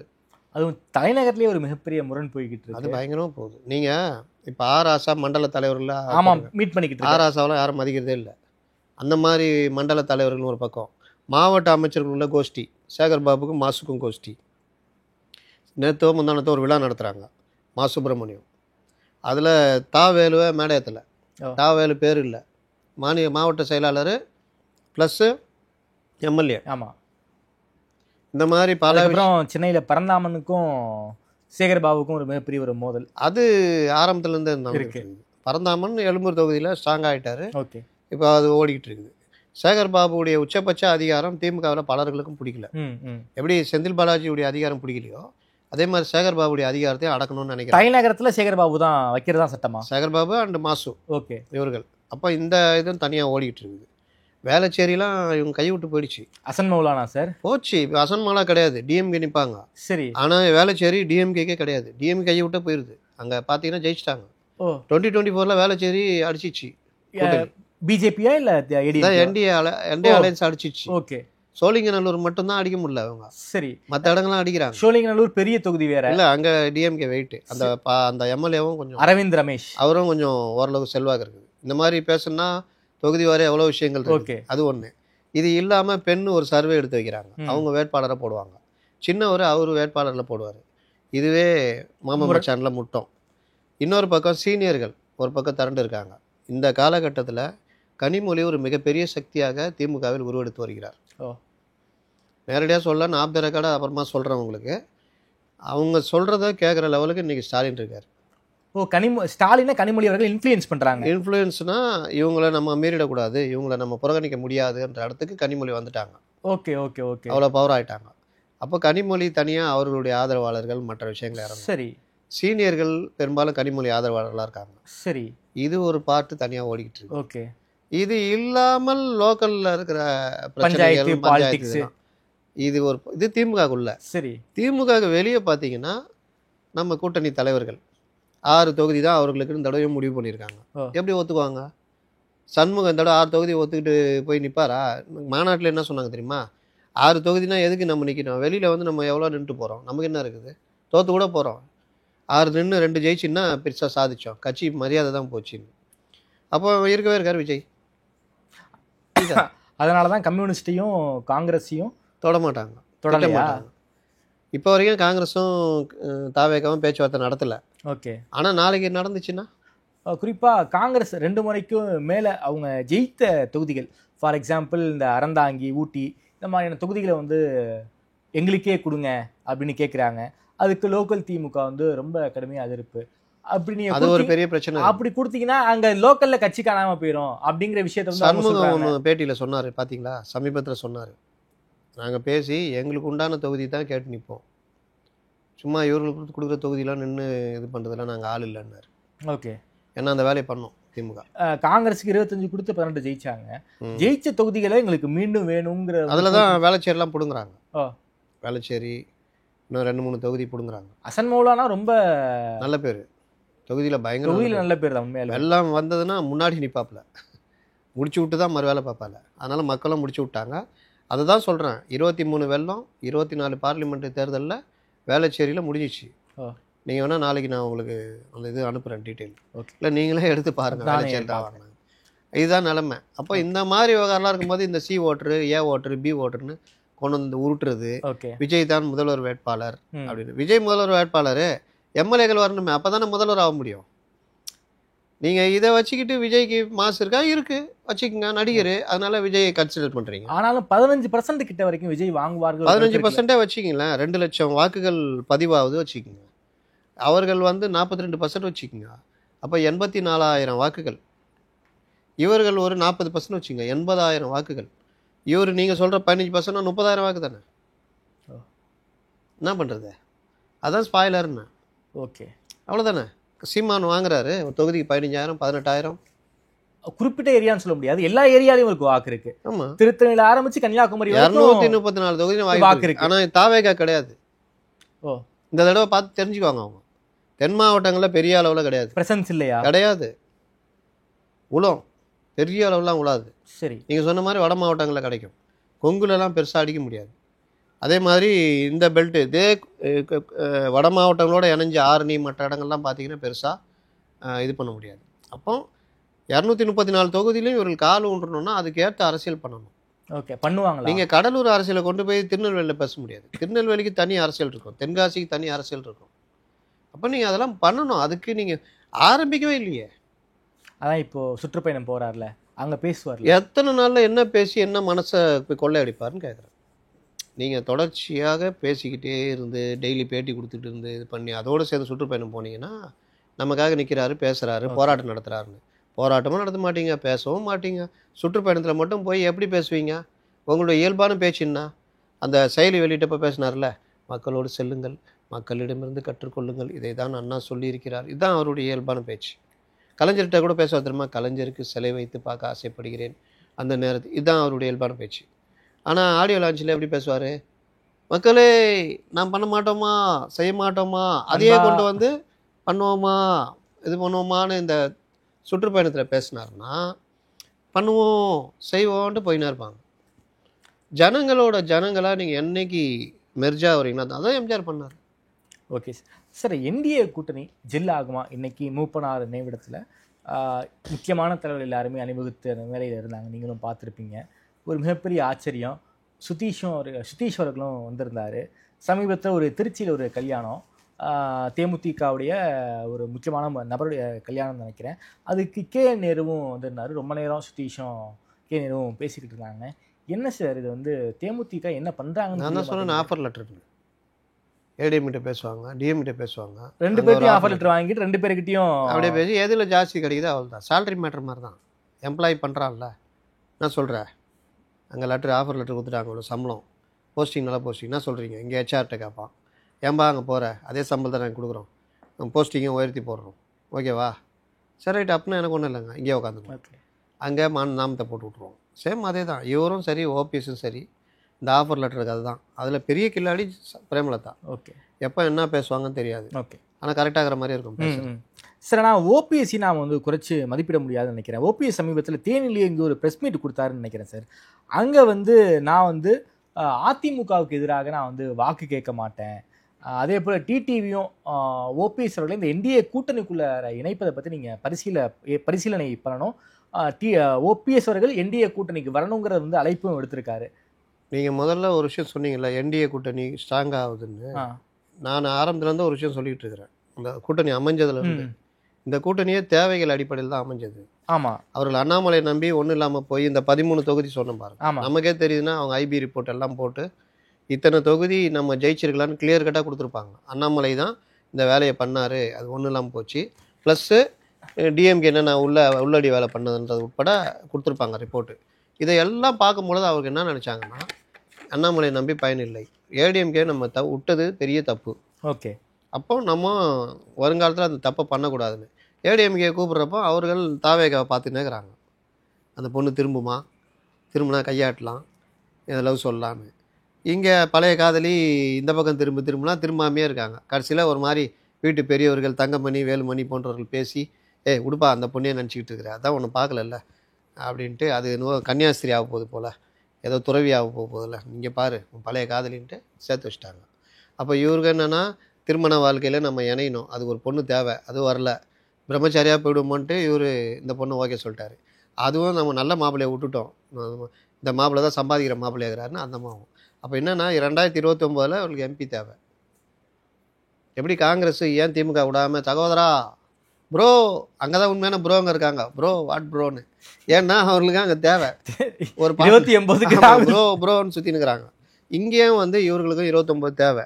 இது இப்படியே போனால் ஒரு 40 சீட்டும் 39 சீட்டும் அடிக்கலாம். ஓகே, அதில் என்டிஏ மட்டும் நல்ல ஒரு இதை பார்த்துக்கலாம் பிஜேபின்னு.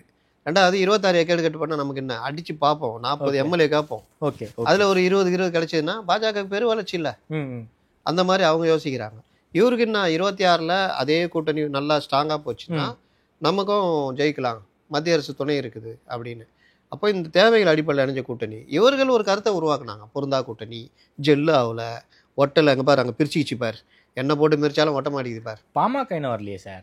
வரோம். என்டிஏ கூட்டணி ஸ்ட்ராங் ஆகிட்டு இருக்குங்கிறீங்க, பாமக இன்னும் உள்ள வரவே இல்லை, பாமக 2ஆ பிரிஞ்சு நிற்குது, அப்புறம் எப்படி? பாமக நான் ஆரம்பத்துலேருந்து சொல்லிக்கிட்டு இருக்கிறேன், பாமக 2ஆ பிரிஞ்சதுக்கு அடிப்படை காரணங்களில் டிஎம்கேக்கு போகிறது, என்டிஏல இருக்கிறது. என்டிஏல இருக்கணுன்றது அன்புமணியுடைய விருப்பம். இன்னைக்கு கட்சியே அன்புமணி கையில் தான் இருக்குது. அப்படி பார்த்தா பாமகவும் என்டிஏ கூட்டணியில் தான் இருக்க போகுது. ஐயா வந்து இன்றைக்கி இப்போ வேறு சில பிரச்சனைகளே மாட்டிகிட்டு இருக்காரு. அதனால் அவருடைய அந்த ஒரு ஐயா மேலே இருக்கிற ஒரு அந்த இமேஜும் அடிப்படுது. அப்போது நீங்கள் இயற்கையாகவே அந்த கட்சி அன்புமணி கையில் இருக்கிறதுனால அது என்டிஏக்கு போகும்போது இயற்கையாகவே அது ஸ்ட்ராங்கான கூட்டணியாக தான் அமையும். ஓகே, இந்த அடிப்படையில் பார்த்துட்டு இப்போ அண்ணாமலை என்ன பேசுகிறாரு, அண்ணன் எடப்பாடி பழனிசாமி முதல்வர் தான் உயிரை கொடுத்தாவது நான் ஆக்குவேன்றாரு. அப்போ இந்த விவகாரங்கள் எல்லாமே அண்ணாமலைக்கும் கூப்பிட்டு வார்ன் பண்ணி சொல்லியிருக்காங்க. அண்ணாமலைக்கு வார்ன் பண்ணதால அவர் நயினாருக்கு எதிராக காய் நகர்த்திருந்தாங்க அவங்க ஆளுங்க எல்லாம். சார் இன்னைக்கு பேசக்கூட இல்லை, பக்கத்துல தான் உட்காந்துருந்தாரு, 2 பேரும் மூஞ்சியை பார்க்க கூட இல்லை. அதான் இது எல்லா வேலையும் அங்கே ரிப்போர்ட் போகுது, எல்லாம் பார்த்துட்டு தான் இருக்காங்க. யாரும் கட்சியை மிஞ்சி பெரிய ஆள் கிடையாது. அதனால அண்ணாமலை இறங்கி வந்து தான் ஆகணும். நீ யார் போட்டாலும் தாமரைக்கு தான் போட போறீங்க, பிஜேபி தான் ஜெயிக்க போகுது. ஓகே, அப்போ ஒழுங்காக வேலை செஞ்சுட்டு போங்க தான், தனி நபர்கள் கட்சி கிடையாதுன்னு. இவர் உரிச்சு பார்த்தா வெங்காயத்தில் ஒன்றும் இல்லை, அப்புறம் ஏன் வெங்காயம் தான் உரிச்சு பார்த்தா ஒன்றும் இல்லைல்ல, வேலையை பார்க்க வேண்டியதானே, ஏன் அந்த வெங்காயத்தையே நினச்சின்னு இருக்கீங்க? அதான் ஒன்றும் இல்லைல்ல. நயினாருக்கு எதிராக பயங்கரமாக நகர்த்துறாங்க. நயினாரை ஒன்றும் இல்லைன்னு காமிக்கிற வேலைலாம் நடக்குது. ஆனால் நாளுக்கு நாள் ஸ்ட்ராங் ஆகுது. இன்றைக்கெலாம் நிர்மலா சீதாராமன் வர்றாங்கன்னா அவங்களுக்கு பொறுப்பு போட்டிருக்காங்க. அமித்ஷாவே நேரடியாக பொறுப்பெடுத்து தமிழ்நாடு அரசியலை கவனிக்கிற போகுது. அதனால் என்டிஏ ஸ்ட்ராங், வெரி ஸ்ட்ராங் போய்கிட்டு இருக்குது. இதோடு சேர்த்து வேறு சில கட்சிகள் ஏதாவது தாவேகா கூட வந்தால் வரலாம். சார் எனக்கு இன்னொரு கேள்வி சார், அது வந்து நான் அரசியல் சார்ந்தா நான் வந்து உங்ககிட்ட கேட்கணும்னு நினைக்கல. தமிழ்நாட்டில் வந்து இந்த அதிகாரிகள் மாற்றம் கடந்த சமீபமாக பார்க்கும்போது டிரான்ஸ்ஃபர், ஏகப்பட்ட டிரான்ஸ்ஃபர், 3 நாளைக்கு ஒரு டிரான்ஸ்ஃபர், 4 நாளைக்கு ஒரு டிரான்ஸ்ஃபர், 5 நாளைக்கு ஒரு டிரான்ஸ்ஃபர்னு பந்தாடிக்கிட்டே இருக்காங்க. சிஎம்க்கு தெரியுமா? அம்மையார் ஆட்சியில கூட இப்படி வந்து டிரான்ஸ்ஃபர் நடந்தது கிடையாதுன்னு நினைக்கிறேன். ஆனா ஸ்டாலின் ஆட்சியில இப்படிப்பட்ட டிரான்ஸ்ஃபர் நடந்துகிட்டே இருக்கு. ஜோக் என்னன்னா, நாங்கெல்லாம் வந்து குறிப்பா நான் பெருமைக்கு சொல்ல, ஐபிஎஸ் ட்ரான்ஸ்ஃபர்னா நான் போட்டேன்னா கரெக்டாக இருக்கும் அப்படின்ற ஒரு கருத்து பத்திரிகையாளர் மத்தியிலே உண்டு. ட்விட்டரில் கூட கொஞ்சம் அந்த ஆட்சி வந்து ஒரு 2 வருஷம் கூட இருந்தது. ஏன்னா நமக்கு தகவல் கரெக்டாக வரும், அந்த தகவல் தான் நடக்கும். ஓகே. அப்போ ஐஏஎஸ் ட்ரான்ஸ்ஃபர்லாம் கூட பெருசாக தெரியும், இவர் இங்கே போயிருக்காரு, இவர் இங்கே இருக்காருன்னு. இன்றைக்கி யார் எங்கே இருக்காங்கன்னு தெரியல. ஆமாம்.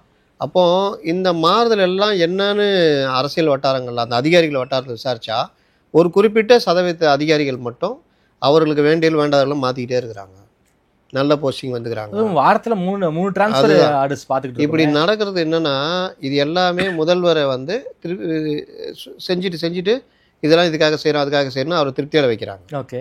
இன்னொன்று, முதல்வரை மீறி மற்றவர்களுக்கும் அமைச்சர்கள் யாரும் இதெல்லாம் இன்ஃப்ளூயன்ஸ் பண்ண முடியாது தான். சின்னவர் வந்து இதில் இன்ஃப்ளூயன்ஸ் பண்ணுற ஐடியாலே இல்லை. அவர் எனக்கு என்னென்னா அவர் வாட்டில் அவருக்கு எவ்வளோ வாய்ப்புகள்லாம் கிடைக்குது. எனக்கு தெரிந்து தூய்மை பணியாளர்கள் வந்து லட்டு மேட்ரு அவருக்கு. அவரே நேரடியாக போய் உட்காந்து பேசி இந்த பிரச்சனையை முடிச்சிருந்தாருன்னா, சின்ன பிரச்சனை தான். ஆமா, அவருக்கு ஒரு பெரிய பேர் கிடைச்சிருக்கும் சார். ஆனா அவரும் கூலிக்கு போயிட்டு ரிவ்யூ போடுறாரு. இவர் கூட ரிவ்யூ கூட போடல, அப்பா இவர் ரிவ்யூவே போடுறாரு. அப்ப இந்த விவகாரம்லாம் இவர் வந்து ஒரு கலைஞர் மாதிரி முண்டி அடித்து தன்னுடைய இருப்பை தக்க வைக்கிற அரசியல் இவர் இன்னும் பண்ணல. ஓகே. ஏன்னா இவர் எளிதாக எல்லாமே வரும்பொழுது, தன்னை சுற்றி ஒரு கூட்டம் இருக்கும் பொழுது அப்பா மாதிரியே இந்த அதிகாரிகள் நம்புறது, இந்த கட்சிக்காரர்களை நம்புறதுன்னு இருக்காரு. ஒரு தோல்வி வந்தால்தான் அதோடைய வலி தெரியும். ஓகே. ஐயோ போச்சே அப்படின்ற ஒரு இது தெரியும். அதுக்கு பிறகு வர்ற ஞானம் நான் பலரையும் பார்த்துருக்கேன். முதல் தடவை ஆட்சிக்கு வரவர்கள் இதை அனுபவிச்சிருக்காங்க. ஓகே. அது இந்திராவாக இருக்கட்டும், கலைஞராக இருக்கட்டும். கலைஞர் 71 to 76 கூட இருக்கிறவங்க சொல்லி தானே எம்ஜிஆர் வெளியே அமைச்சார். சின்ன மேட்ரு. அதோடைய பலனை அனுபவிச்சாரா இல்லையா? 13. இந்திரா காந்தி அதே தான். காங்கிரஸ் 2ஆக உடையுது, இந்திரா காங்கிரஸ் வர்றாங்க, எமர்ஜென்சி தாண்டொண்டித்தனமாக நடக்கிறாங்க, 77 ஆட்சி இழக்கிறாங்க. ஏன்னா எதிர்கட்சிகள் இல்லைன்ற ஒரே காரணத்தாக மீண்டும் இந்திரா காங்கிரஸ் வருது, அவ்வளோதானே தவிர இந்திரா காந்தியுடைய மேலே உள்ள இதனால வரல. அதே மாதிரி ஜெயலலிதா 91 to 96 ஆடாத ஆட்டம் கிடையாது. அங்கே வாங்கின அடி பல பேர் தெரிச்சு ஓடிட்டான், இன்றைக்கி இருக்கிற கண்ணப்பன் உட்பட. அப்போது அதுக்கப்புறம் அவங்களுக்கு ரியலைஸ் பண்ணி அவங்க வர்றாங்க. கலைஞர் ரியலைஸ் பண்ணதுனால 89 கவர்மெண்ட்டு பக்காவாக கொண்டு போகிறாரு. அதுக்கப்புறம் இந்த மாதிரி ஒவ்வொருத்தரும், இப்போ ஸ்டாலின் ஃபஸ்ட் டைம் வந்து உட்காடுறாரு, பெரிய எதிர்பார்ப்போட உட்காடுறாரு, பல விஷயங்கள் பண்ணுவார்னு பார்க்குறோம். எப்போவுமே வந்த புதுசில் ஒரு வருஷம் ஒரு மாதிரி கவனிப்பு இருக்கும், எல்லாத்தையும் கவனிப்பாங்க, எல்லாம் பண்ணுவாங்க. அதற்கு பிறகு அவர்களுக்கு வந்து சலிச்சு போயிடும், அதிகாரி சொல்கிறதெல்லாம் நம்ப ஆரம்பிப்பாங்க, எனக்கு என்னன்னு ஒரு விட்டேத்தியாக போவாங்க. இதில் தான் ஒரு நிர்வாகியுடைய திறமை இருக்குது. ஓகே. அங்கேயும் விடாமல் கண்காணிக்கிறது பண்ணுறதெல்லாம். எம்ஜிஆர்லாம் முதல்ல தடுமாறி இருக்காரு. ஓகே. அதுக்கப்புறம் அதுக்கு ட்ரைனிங் எடுத்துக்கிட்டு அதுக்கப்புறம் இது பண்ணியிருக்காரு, ரொம்ப வேறு லெவலில் போயிருக்காரு. கலைஞருக்கு சொல்லவே வேணாம், நிர்வாகத்தில் பேர் போனவர். அவர் எப்போ மிஸ் ஆகுறாருன்னா 2006-11 மிஸ் ஆகுறாரு. அதோடைய விளைவு தான் 2011 4வது 3வது இடம் போனது. ஜெயலலிதாவும் அதே மாதிரி 2001 அப்புறம் அவங்க உஷாராகி ரொம்ப ஸ்ட்ராங்காக இருந்தாங்க. நடுவில் இந்த வலதுசாரிகள் பேச்சை கேட்டுட்டு மதமாட்ட தடை சட்டம், ஆடு மாடு பலியிடு தடை, அது அடிப்படையிலே கிராமத்தில் இருக்கிற மக்களுடைய உணர்வை இது பண்ணுறது. ஆமாம். அது அடி வாங்கும் போது தெரிஞ்சது உஷாராகி 66 சீட் வாங்கினாங்களே சார் 26ல. அதனால அது ஒரு பெரிய பிரச்சனைனால தான். அதுக்கப்புறம் தான் உஷாராகி அந்த இதில் இருந்துங்க. அதுக்கப்புறம் அவங்க வேறு லெவல் போகிறாங்க. அப்போ ஒவ்வொருத்தருக்குமே ஃபஸ்ட் டைம் வரும்போது அடி விழும். ஆனால் இவர்கள் இப்போ வரைக்கும் அந்த இதை உணரல. நீங்கள் உதயநிதி ஸ்டாலின் மாதிரி யாருக்குங்க வாழ்க்கையில் வாய்ப்பு கிடைக்கும்? அப்போ அவர் அதுக்கான வேலையை பண்ணணும்ல. இது வரைக்கும் ஒரு கட்சி தலைவராக இவர் போனால் யாருன்னு பார்க்க மாட்டாங்களா, பேச மாட்டாங்களா? மாவட்டம் முழுவதும் பயணம் செய்கிறது, அவர்களை ஒவ்வொரு மாவட்டம் இது பண்ணுறது, தான் கைக்குள்ளே வச்சுக்கிறது. கனிமொழியுடைய மூமெண்ட்டு கூட இவர் இல்லை, அந்த அளவு கூட இல்லை. மாப்பிள்ளை கூட பெண் மூலியமா ஒரு பெரிய மூமெண்ட் உள்ளே இருக்குது. உதயநிதி அந்த இதுவே இல்லை. அப்போ நாளைக்கு ஒரு பிரச்சனைன்னு வருது அப்படின்னா இவர் எந்த அளவுக்கு போராடி கட்சி நிர்வாகிகளை கையில் கொண்டு வர முடியும்? ஸ்டாலினுடைய மகன், கலைஞருடைய பேரன்றதை தாண்டி இவர்கிட்ட எந்த அளவுக்கு வரும்? நீங்கள் உத்தவ் தாக்கரே வந்து பால் தாக்கரேவுடைய மகன், கட்சி கையை விட்டு ஷிண்டே மூலிமா வெளியே போகும்போது உத்தவ் தாக்கரே என்ன பண்ண முடிஞ்சது?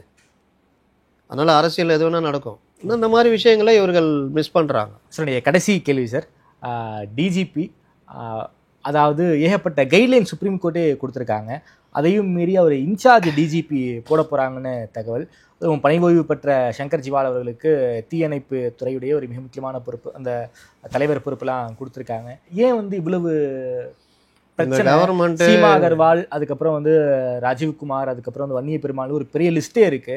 அதையும் தாண்டி ஏன் வந்து இன்சார்ஜ் போடணுங்கிற ஒரு கேள்வி எழுதே சார். நீங்கள் உச்சநீதிமன்ற தீர்ப்பு பிரகாஷ் சிங் மேட்டரில் 2018 வர்றதுக்கு முன்னாடி வரைக்கும் இந்த மாதிரிலாம் நடந்தது. எனக்கு என்னன்னு போடுறது, ஆலோசகர்னு போடுறது, ஓய்வு பெறவர்களுக்கு மறுபடியும் ஆலோசகராக போடுறது, ஓய்வு பெற நாளில் டிஜிபி எக்ஸ்டெண்ட் பண்ணுறது, எல்லாம் எந்த 2 கவர்மெண்ட்டுமே மாறி மாறி பண்ணியிருந்தாங்க.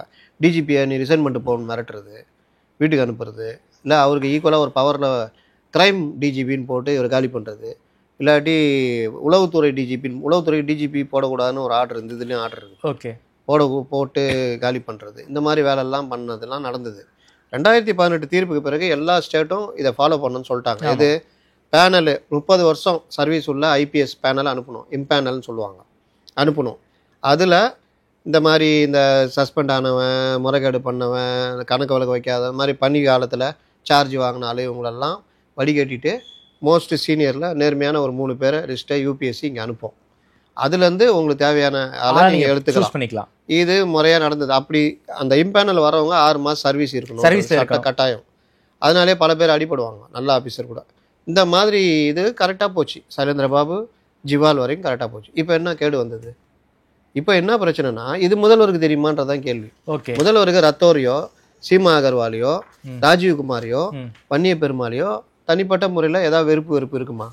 எனக்கு தெரிஞ்சு இருக்க வாய்ப்பு இல்லை தான். அப்போ ஏன் இவர்கள் வர்றதில் இவர் வந்துடுவாரோ அவர் வந்துடுவாரோன்னு அந்த பட்டியலையே அனுப்பாமல் இருக்கணும்? இன்னும் யூபிஎஸ்சிக்கு பட்டியல் அனுப்பல, இன்னும் போல. நேற்று இந்து பேப்பர் பாருங்கள், பட்டியல் இனிமேல் தான் அனுப்ப போகிறாங்கன்னு வருது. அப்போ இனிமேல் போய் 1 மாதம் ப்ராசஸ் ஆகிற வரைக்கும் இங்கே பொறுப்பு டிஜி போட வாய்ப்பு இருக்குன்னு இந்து எழுதுறாங்க. ஓகே, அப்போ நீங்கள் பட்டியல்ன்றது வந்து இவர் ஜூனில் ரிட்டையர் ஆக வேண்டியது. ஆனால் இவர் வயது பிரகாரம் ஆகஸ்ட்டில் ரிட்டையர் ஆகிறதுனால அதுலேயும் சட்டம் இருக்குது. உச்சநீதிமன்றம் தான் சொல்லுதுன்னா, இப்படி தேர்ந்தெடுக்க போகிற 2 வருஷம் கட்டாயம் அவங்க தான். அவங்கள நினச்சா நீ மாற்ற முடியாது, ட்ரான்ஸ்ஃபர் பண்ண முடியாது. 2 வருடம் அல்லது ஓய்வு பெறும் வரை அப்படின்னு. ஓய்வு பெறும் வரை கூட வச்சுக்கலாம். இப்போ இவருக்கே இன்னும் 6 மாதம் இருந்ததுன்னா கவர்மெண்ட் நினச்சா ஓய்வு பெறும் வரைன்னு யாரும் கேட்க போகிறது இல்லை. ஏன்னா உச்சநீதிமன்றம் ஆடுறது மாதிரி. இவர் 3 மாதம் இருந்தது, 3 மாதம் எக்ஸ்டெண்ட் பண்ணிட்டாங்க. அப்போ ஜூன்லேயே நீங்கள் பட்டியல் அனுப்பிச்சிருக்கணும். இது ஒரு கேஸாக வருது. எங்கள் மதுரையிலையும் போகிறாங்க, சுப்ரீம் கோர்ட்லேயும் போகிறாங்க. சுப்ரீம் கோர்ட் வேறு, மதுரை வருது. மதுரை வர்றப்போ என்ன சொல்கிறாங்க, இல்லைங்க எல்லாம் ப்ராசஸ் கரெக்டாக போய்கிட்டு இருக்குங்க, நாங்கள் பண்ணிகிட்டு இருக்கணுன்னே. ரைட், அவர் தான் பண்ணிகிட்டு இருக்காங்களா, அப்புறம் என்ன மனுவை தள்ளுபடி பண்ணுறேன், ஒருவேளை அவங்க பண்ணலன்னா நீங்கள் வாங்க அப்படின்ட்டு தள்ளுபடி பண்ணுறாங்க. சுப்ரீம் கோர்ட்டில் என்ன பிரச்சனைனா, இந்த உச்சநீதிமன்ற உத்தரவை சமீப காலமாக சில மாநிலங்கள், பஞ்சாப், ஊபி, ஜார்க்கண்ட், இந்த மாதிரிலாம் வந்து தான் இஷ்டத்துக்கு நியமிச்சுக்கிறாங்க, இல்லாட்டி கூட ஒரு இணையாக போடுறாங்க, இந்த வேலையெல்லாம் பண்ணுறாங்கன்னு கண்டெம்ட்டு போயிருக்கு. ஓகே, இப்போ இவர்கள் என்ன பண்ணுறாங்க, பட்டியலும் அனுப்பலை, உயர்நீதிமன்றத்தில் சொன்னபடி ஃபாலோவும் பண்ணல. ஒரு வேளை நேற்று அனுப்பிச்சிருக்கலாம், இல்லை இன்றைக்கி அனுப்பலாம். எனக்கு தெரிஞ்சு போன வாரம் வரைக்கும் போகலன்றது தான் தகவல். அப்போ பட்டியலே போல இவர் ரிட்டையர் ஆகிறாருன்னா இன்சார்ஜே போடக்கூடாதுங்கிற அப்சர்வேஷனை சுப்ரீம் கோர்ட் சொல்லியிருக்கு. அப்சர்வேஷன் இல்லை, உத்தரவே. ஓகே, அப்போ இன்சார்ஜே போடக்கூடாது. இன்சார்ஜி அதாவது எக்ஸ்டென்ஷன் சொல்லியிருக்காங்க. எக்ஸ்டென்ஷன் எப்படின்னா, மணிப்பூர் கலவரம் மாதிரி நடக்குது. இந்த நேரத்தில் டிஜிபி மாற்றம், அவருடைய பதவி காலம் முடியுது, புதுசாக ஒருத்தர் டிஜிபி கொண்டு வரணும்னா ஏங்க கலவர சூழ்நிலை புதுசாக வரவருன்னா பெரிய சிக்கலாகிடும். இவருக்கு ஒரு 6 மாதம் எக்ஸ்டென்ஷன் கொடுங்க, 6 மாதம் பொறுத்து புது டிஜிபி வரட்டோன்னா ஓகேன்ற. ஓகே, இங்கே அதுக்கு ட்ரை பண்ணி பார்த்தாங்க. ஆனால் இங்கே என்ன பெரிய அசாதாரண சூழ்நிலை இருக்குது, ஒன்றும் கிடையாது. அதனால் அந்த முயற்சியை கைவிட்டாங்க. அப்போது நம்மளுக்கு விரும்பின வரக்கூடாதுன்னு யாரோ நினைக்கிறாங்க. ஓகே, அப்படி தானே? அப்போ விரும்பினவர் வரக்கூடாதுன்னா பட்டியலை லேட் பண்ணால் விரும்பினவர் வரமாட்டாங்க அப்படின்னு. ஆனால் உயர்நீதிமன்றமோ உச்சநீதிமன்றமோ சரியான கொட்டு வச்சதுன்னா அசிங்கம் தானே. யார் வரத்துக்காக இப்படி ட்ரை பண்ணுறாங்க? யார் வரத்துக்கு இல்லை, வர வேணாம்ன்றதுக்காக. ரத்தோரோ, சீமா அகர்வாலோ, இல்லை ராஜீவ்குமாரோ வர வேணாம். யார் வரணும்னு நினைக்கிறாங்க? யார் வரணும்னு எப்படி நினைக்க முடியும்? தனக்கு வேண்டியவர்கள் யாரையாவது கொண்டு வரலான்னு அது சட்டத்தில் இடம் இல்லையே. ஓகே, என்னன்னா கோர்ட்டு தானே பார்த்துக்குவோம். இது வந்து திமுக பண்ணுறாங்களா இல்லை அதிகாரிகள் மட்டத்தில் பண்ணுறாங்க? எனக்கு தெரிஞ்ச அதிகாரிகள். திமுக என்னங்க இருக்குது? நான் அதான் கேட்குறேன். உதயநிதிக்கோ ஸ்டாலினுக்கோ இவங்க தான் அவங்க தான்றதெல்லாம் எதுவும் தெரியும். இப்போ கருணாநிதி ஜெயலலிதான்னா அதிகாரிகளை தெரியும், இந்த அதிகாரி வேணாம் இந்த அதிகாரி வேணும்னு. ஜெயலலிதா கருணாநிதி ரொம்ப ஸ்ட்ராங்கு. ஆனால் இவங்களுக்குலாம் அது எனக்கு தெரிஞ்சு அந்த மாதிரிலாம் இல்லை. ஸ்டாலின் தெரிஞ்ச பெரிய அதிகாரி ஜிவாலாக தான் இருப்பார்னு நினைக்கிறேன். டெய்லி பார்க்கறதுனால இவர் ஜிவால் தெரியும் எனக்கு. அவர் செந்தில்வேல் தெரியும், நான் வெளியூர்லாம் போனால் கூடயே வராரு. டேவிட்சன் தெரியும், அருண் தெரியும், சென்னை கமிஷனர், இப்படி தான் இருக்கும். ஆனால் இவர் அருண் வேணாம் இவர் வேணும் அப்படின்ற மைண்ட் செட்டு எனக்கு தெரிஞ்சு முதல்வருக்கு இருக்குமான்னு எனக்கு தெரியல. இது அதிகாரிகள் அப்ப எங்கேயோ இது நடக்குது, இது அதிகாரிகள் மத்தியில் நடக்கிற பாலிடிக்ஸ்னு சொல்ல வரீங்க. எங்கேயோ நடக்குது. இது முதல்வருக்கு தெரியலையா? அதுக்கேற்ற ஒரு தெளிவாக ஒரு விளக்கமான பதில் சொல்லிடுவாங்க, அவர் அதில் திருப்தி அடைஞ்சிருவார். ஓகே, இதானே பிரச்சனை. ஏன்பா இவ்வளோ நாளாக கரெக்டாக தானே போய்கிட்டு இருக்குது. இப்போ நீ 8 பேர் தானே டிஜிபி இருக்காங்க, அந்த பட்டியல் அனுப்பு, வரட்டுமே, அதுலேருந்து ஒரு ஆள் எடுத்துக்குவோம். என்ன ரத்தோர் வந்துட்டா நான் நம்மளை மீறி பண்ணுவாரா அப்படின்லாம் கேட்கணும். ஆமாம். அப்போ ஏதோ ஒரு வகையில் பட்டியல் அனுப்பாமல் இருந்தால் நம்ம பொறுப்பு டிஜிபி போட்டுக்கலாம். அப்படி தானே பிரச்சனை கிளப்பி விட்றாங்க. வெங்கட்ராமனை போட போகிறாங்க. கண்டெம்ட்டுக்கு போகிறதுக்கு வாய்ப்பு. கண்டெம்ட்டு போகட்டும், 6 மாதமோ 1 வருஷமோ போட்டோம், தேர்தல் நேரம் பார்த்துக்கலாம், நம்ம போட்ட பொறுப்பு டிஜிபி இருப்பார்ல. இதுதான் இவர்கள் எண்ணம். ஆனால் சென்னை மதுரை கிளையிலேயே இந்த கேஸ் உடனே எடுத்துக்கொள்ளப்படும். ஓகே, அப்போ தடை பண்ணிட்டானா பண்ணுவீங்க? அரசுக்கு வந்து ஒரு பெரிய சொன்னீங்க, இப்போ சொல்லு என்ன ஆச்சு அப்படின்னா, ஐயா அனுப்பிச்சிருக்கேன் ஐயா பட்டியல், 1 மாதம் ஆகும், அது வரைக்கும் இவரை போட்டிருக்கோம், இது தடை விதிக்கிறேன், அது வரட்டும், அது வரைக்கும் பார்ப்போம் அப்படி ஏதோ ஒன்று சொல்கிறாங்க வச்சுக்கோங்க, என்ன பண்ணுவீங்க? இல்லை ரைட்டு, அந்த பேனல் வந்தோடனே இதை தூக்கணும், இது ஆர்டரு, இல்லாட்டி நான் நடவடிக்கை எடுப்பேன்ட்டு என்ன பண்ணுவீங்க? சுப்ரீம் கோர்ட்டு போவீங்களா? சுப்ரீம் கோர்ட்டு தீர்ப்பு எடுத்து சுப்ரீம் கோர்ட்டே போவீங்களா? அது கூட போனால் போவாங்க, சொல்ல முடியாது. இதுதான் நிலைமை. ஓகே சார், ரொம்ப நன்றி சார். குறிப்பாக தமிழ்நாடு அரசியல் தொடங்கி தமிழ்நாடு அரசுக்குள்ளே இருக்கக்கூடிய பல்வேறு பிரச்சனை பற்றி ரொம்ப விரிவாக பேசியிருக்கீங்க. குறிப்பாக விஜய் ஸ்பையராக இருப்பார். இந்த ஏபிபியுடைய கருத்து கணிப்பை வந்து மிகப்பெரிய கருத்து திணிப்புன்னு சொல்கிறீங்க. விஜய் வந்து ஸ்பையராக இருப்பார். உங்களுடைய பார்வை ரொம்ப விரிவாக வச்சிருக்கீங்க. நேரில் கொடுத்து பேசிய நமக்கு நன்றி முத்தலிக் சார். நன்றி.